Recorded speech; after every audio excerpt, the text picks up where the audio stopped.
Next up, we have Jeremy Noonan. He is the professor of the College for Creative Studies. Jeremy, if you want to go ahead and start and share us some information about your university, please. Thank you, Handweavers Guild of America, for hosting Careers in Textiles Symposium, and special thanks to Elizabeth Williamson and Mandy Drummond for organizing this event.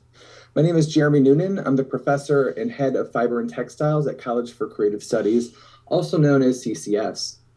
Located in the heart of Detroit, the College for Creative Studies is a world-class institution that educates artists and designers to be leaders in creative professions.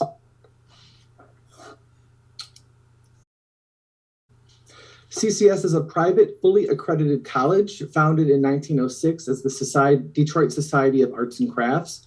CCS currently enrolls more than 1,400 students pursuing a Bachelor of Fine Arts, Master of Arts, and Master of Fine Arts degrees.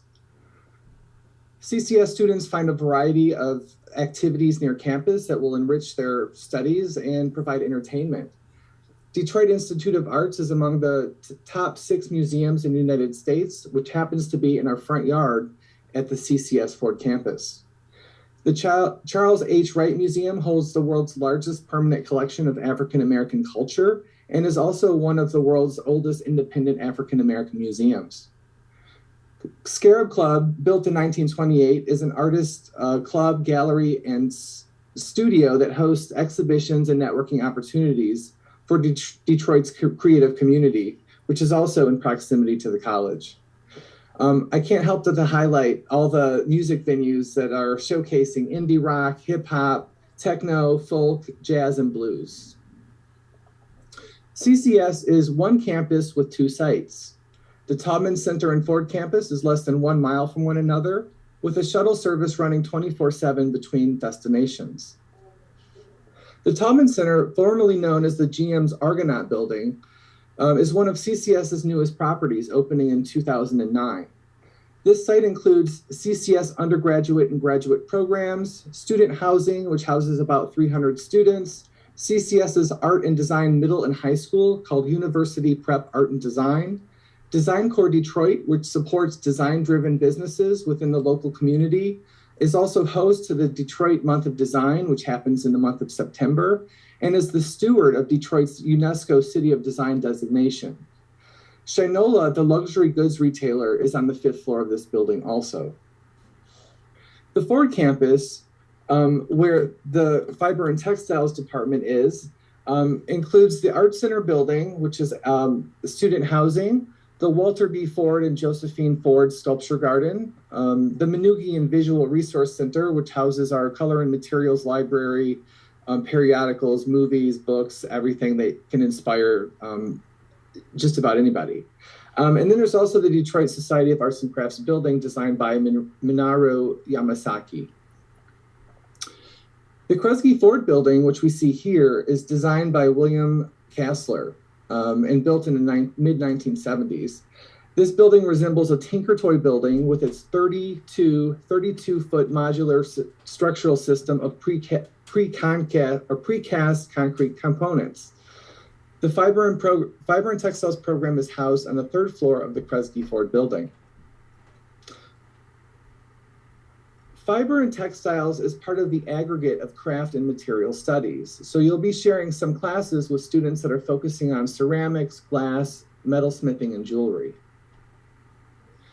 The faculty that work there, including myself, I identify as a textile designer, still connected to industry, and a fine artist. We currently have adjunct faculty Sam Deinst, who's a tapestry weaver and sculptor. Adjunct faculty Susan Moran, who is a textile artist and surface designer, and Katie Schulman, who's a fiber artist and printmaker. I'd like to show you some student work while I read through our philosophy in the program. Students in Fiber and Textiles acquire technical and conceptual skills to create objects informed by materiality, purpose, and sense of touch. A wide range of technical processes and topics include weaving, dyeing, screen printing, embellishment, surface design, felting, sewing, quilting, garment construction, knitting, crochet, laser cutting, and digital print and pattern design.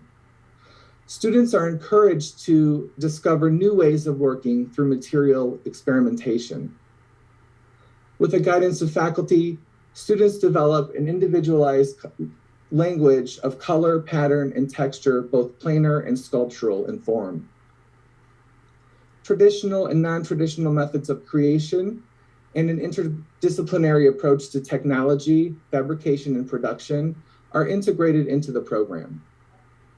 Many of our fiber and textile student graduates go on to work as textile designers or color and material designers for a large range of corporations or small studios, while other students create artisanal craft and fine art objects. Students from CCS's Fiber and Textiles program develop a strong understanding of the field and its connections to art and industry as critical thinkers, artisans, and creative problem solvers. These are a few of the companies that our students have interned with and have started careers with. And I'd like to maybe kind of throw out there that our students learn a range of interdisciplinary skills that can be applied to both fine art and design application. This is a 4-year program. Your first year really looks like a medley of foundation study courses, which really cover drawing, form, dimension, color use, and introduction to a lot of digital technologies. A fiber and textile student would take an introduction to fiber surfaces class and then also a structures class. Throughout the program, students will take a variety of courses together that are craft and material studies required courses. And then our students that are focusing on fiber and textiles will take a variety of courses specific to their interest. They also have to take about 14 liberal arts courses, 14 fiber and textiles areas, and then 3 electives in any department. So as they matriculate through the program, they're taking more courses that have more focus to their interest. I'd like to highlight our facilities. So I'm going to show you a short video that I recorded during spring break week before the studios were open again. It's moving pretty fast, so hopefully you do not get vertigo. This is our ACB student housing building, which houses about 300 students. It also has a work and lounge area, fitness room, and U25 student-run gallery. The Yamasaki building houses a lot of our administrative offices, which include academic advising and registration, financial aid, career development, wellness and counseling, and student affairs. The Kresge Ford building houses the art education program, art practice, craft and material studies, liberal arts, and photography, and most important, fiber and textiles. We're first entering the senior studios of fiber and textile students, which overlooks the Josephine Ford Sculpture Garden, and the white marble building across the street is the back of the Detroit Institute of Arts, which is essentially right in our front yard. We're going to enter the aggregate of fiber and textile studios, which really does focus on each kind of approach to material and making. The space that we're entering right now is our sewing studio. This is where we host a lot of visiting artists. We have a long arm sewing machine, some industrial sewing machines, sergers, tabletop sewing machines, and a Macintosh, which allows us to do presentations throughout the semester. The studios have fantastic lighting, and I really wanted to highlight some of the beauty of the space as we tore through it.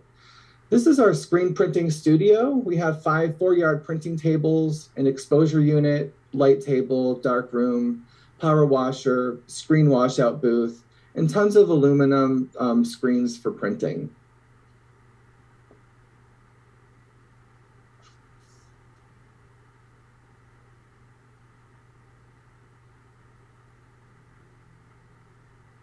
The next space we're going to enter is our dye lab. We have a state-of-the-art dyeing facility that's fully equipped. We have a HEPA filter dyeing mixing booth, induction burners, small and large heat presses, a stove, washer and dryer. Students learn a range of dyeing all the way from natural dyes through the variation of synthetics.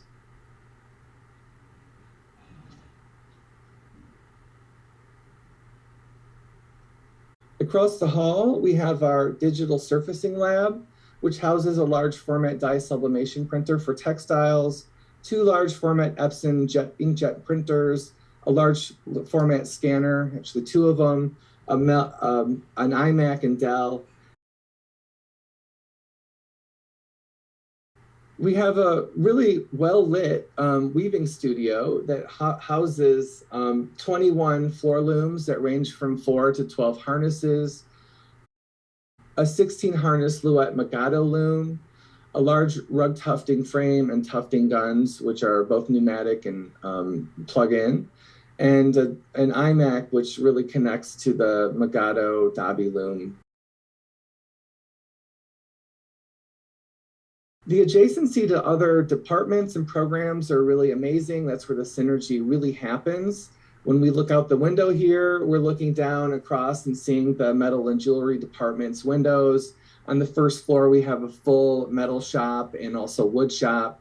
So students can produce custom armatures for textiles or the various projects that they're working on.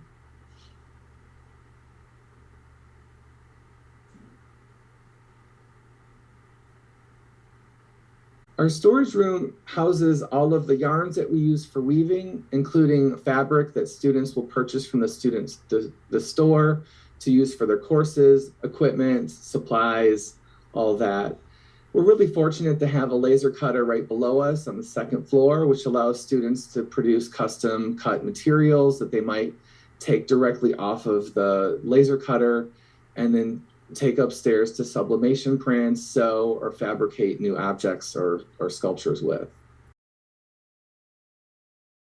So I'd like to first say that we have an in-person open house, 2 of those, one scheduled for Saturday, April 9th, the other June 25th, a virtual open house tour on Wednesday, June 15th, July 15th, and I'd really like to highlight the 97th Annual Student Exhibition, which opens Friday, May 13th. It is a ticketed event, but the rest of the event is free and open to the public between May 14th and May 27th. Thank you so much. I can be reached at jnoonan@collegeforcreativestudies.edu. Please follow us on Instagram at CCS_fiber and textiles. And please take a look at College for Creative Studies website for the rest of our programs. Thank you again. Jeremy, thank you so much for sharing that information about your school and your programs. I mean, not only would it be a great school to go to design, but in Detroit, you're surrounded by design, and it's a wonderful space to be in.